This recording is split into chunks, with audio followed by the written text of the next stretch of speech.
Hello, everyone, and welcome back to Liverpool Latest. I'm your host, Matt, back from a little mini vacation, and I hope that you guys have been enjoying the episodes coming across your feeds, whether you are subscribed or if you're new here, just happen to find the videos on the channel. I have a lot to talk about. I've missed the last few days of games, so today is a bit of a catch up for all of that, and I have a lot to talk about.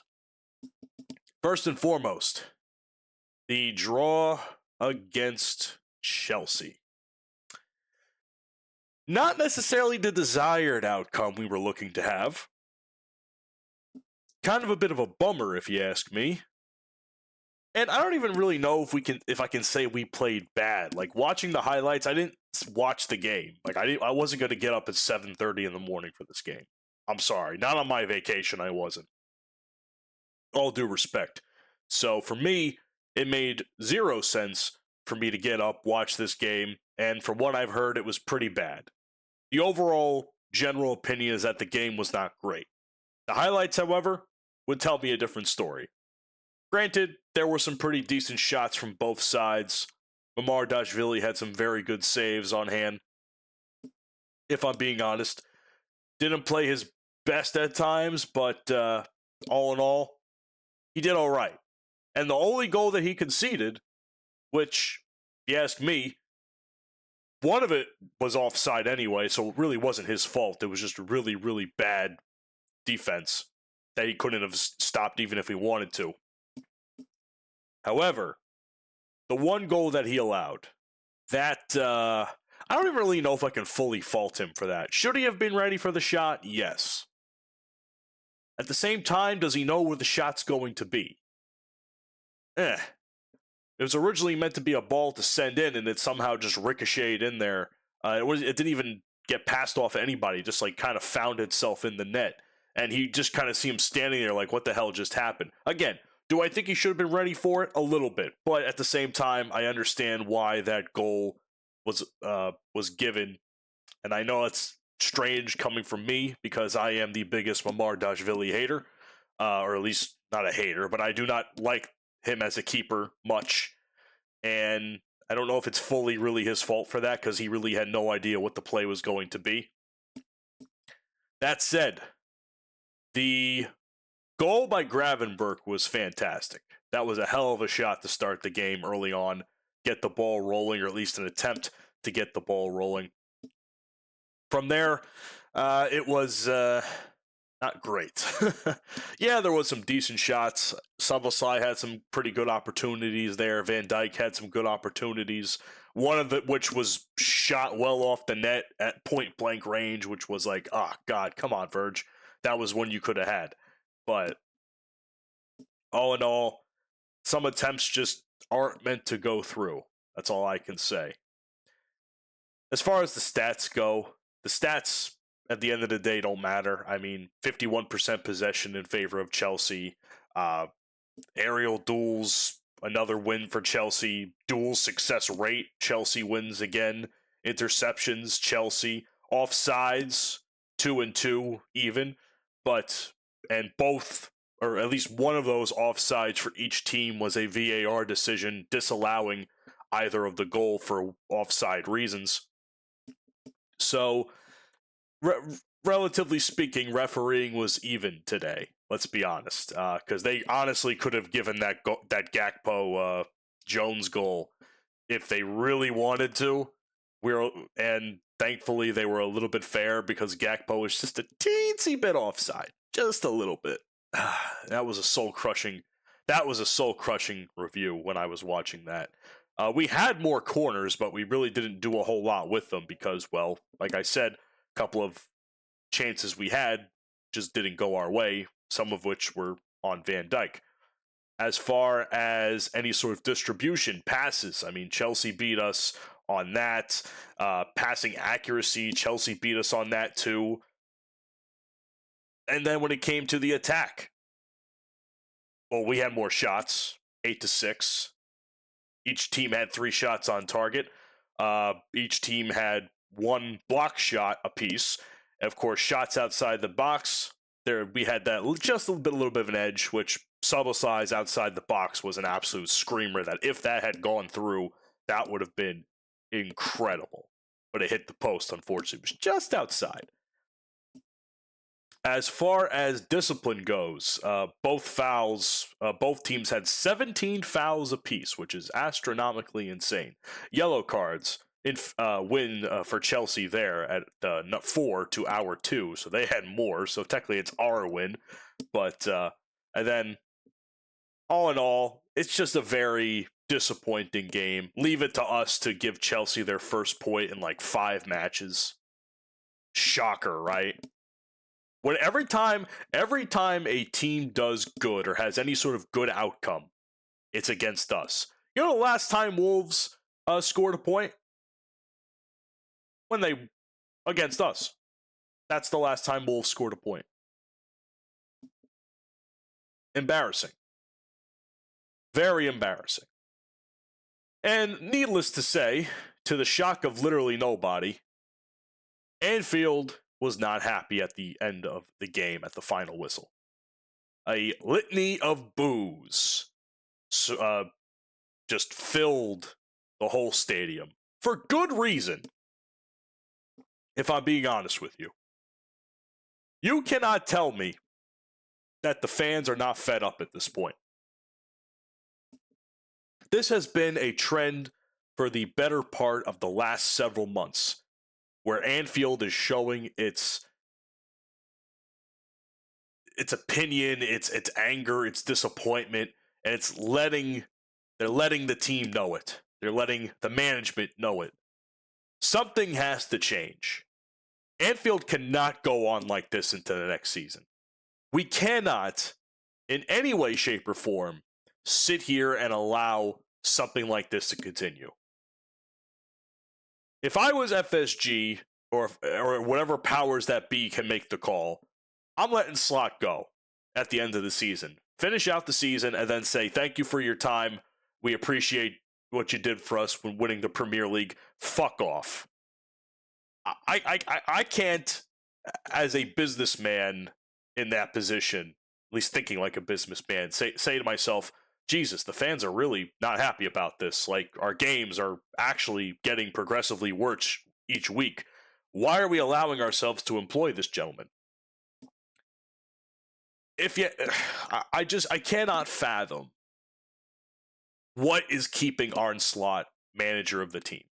Is it just to let him stay for the rest of the season at this rate? I hope that's the case. I'm hoping the day after the season ends, there is a press release that comes out and says, Arne Slot has been let go by Liverpool Football Club. And I could not, if that news drops, I will be the first person to sit here and celebrate with you on YouTube. I swear to God, I cannot deal with this. The thing that sucks for me is I love Anfield games because they're very high energy, they're very loud, they're very vocal. The fans definitely show their opinion.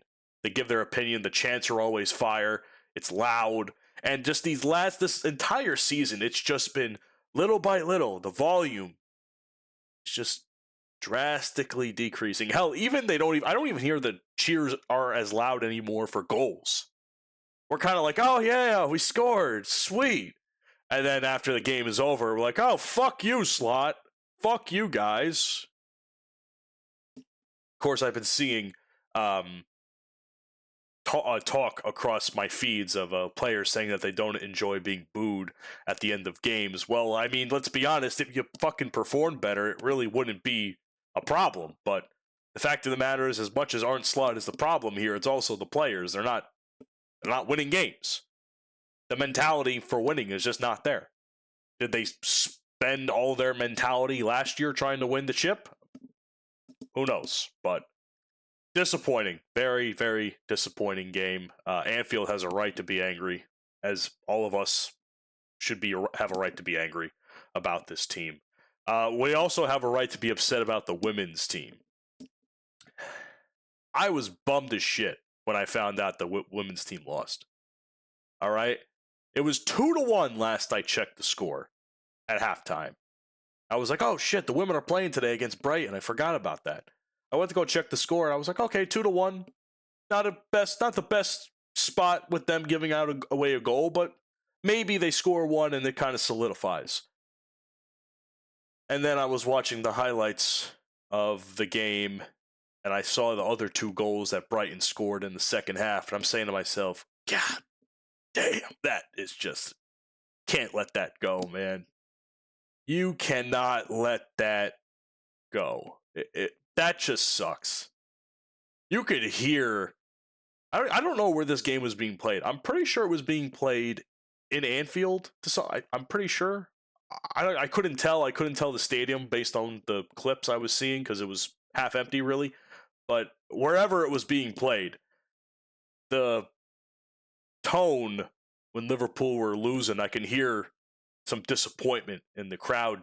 And obviously, there's going to be tons of support for Brighton, but the Liverpool side, I was like, oh man, this I can hear some disappointment in there.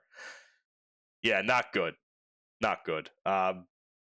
Sullivan and Olsen O'Sullivan and Olsen did a really good job with their goals. It just wasn't enough. And it just wasn't enough in the second half. I'm not sure what happened that defensively Brighton was able to stomp all over them for what it felt like, because Liverpool really didn't get a whole lot of chances in the second half.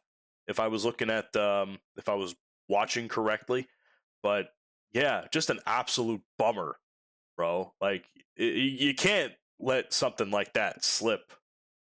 You just can't. As a matter of fact, the women's team, after scoring the second goal by Olsen, Brighton, I think, scored like a minute later, if I heard the commentary correctly. So, like, they said, like, in a minute or so after Brighton scores, and I'm like, God, you got to be shitting me, man. So I don't know if it's just a thing across the board of mentality problems and keeping leads in games or what, but all in all, I don't really know what Gareth Taylor has to do at this point. I'm not even sure if I really blame Gareth Taylor here. I mean, I don't watch the women's team enough to blame anybody, but I am going to sit here and explain my disappointment about it as a Liverpool fan, where I try to support both teams to the best of my ability. And I got to be honest, that's a bad mentality game right there. They had every chance to win that, and they could have moved on to the finals of the FA Cup, and they just didn't. And now we walk away with no silverware this season, regardless of what competition. So nothing for the men, no FA Cup, no Carabao, no Champions League, definitely no Premier League.